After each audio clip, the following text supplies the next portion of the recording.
আজকে নিয়ে চলে এসেছি চিলি পনিরের রেসিপি। চিলি পনিরের রেসিপি সবাই জানো, সবাই বাড়িতে করো, ওটা নতুন করে বলার বা শেখার কিছু নেই।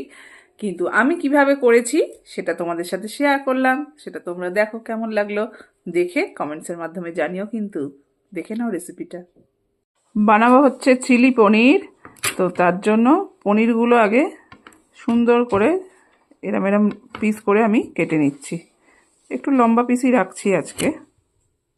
এই দেখো, এইটা কাটছি, আরও কেটে রেখেছি। কেটে নিয়েছি ক্যাপসিকাম, পেঁয়াজ, টমেটো, আদা কুচি, রসুন কুচি।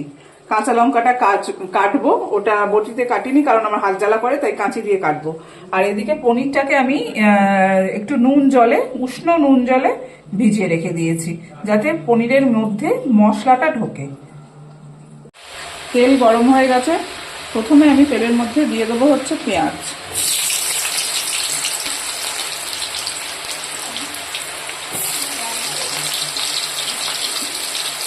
পেঁয়াজগুলো প্রথমে দিয়ে দিলাম। পেঁয়াজগুলো হালকা নাড়াচাড়া করে তারপর আমি সব একে একে দেবো। পেঁয়াজটা হালকা ভাজা হয়ে গেছে, এখন আমি দিয়ে দেবো হচ্ছে একটু রসুন কুচি। রসুন কুচিটা দেবো, রসুন কুচিটা একটু নাড়াচাড়া করবো, করে দেবো হচ্ছে আদা কুচি। আমি সাধারণত এগুলো বেটে দিই, বাট আজকে একটু অন্যরকম করছি, এগুলো আজকে কুচিয়ে দিলাম আমি। আদা আর রসুনের কুচিটা ভালো মতো ভাজা হয়ে গেছে, তারপর আমি দিয়ে দিয়েছি ক্যাপসিকাম আর একটু টমেটো। ঠিক আছে, এবার এগুলোকে একটুখানি কাঁচটা কমিয়ে দিয়ে, গ্যাসটা কমিয়ে দিয়ে ভালো করে ভেজে নেবো।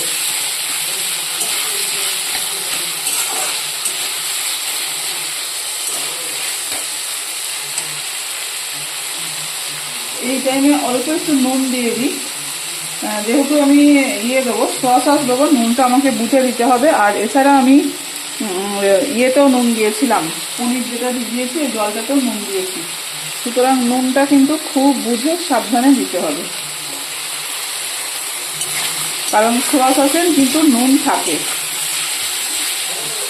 দিয়ে দিলাম সোয়া সস আর টমেটো সস, কাঁচা লঙ্কা কুচিও দিয়ে দিয়েছি, নুনও তো তখন দিয়ে দিলাম, আপনাদের দেখালাম।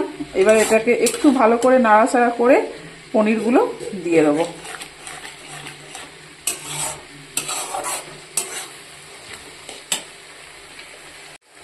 দিয়ে দিয়েছি পনিরগুলো।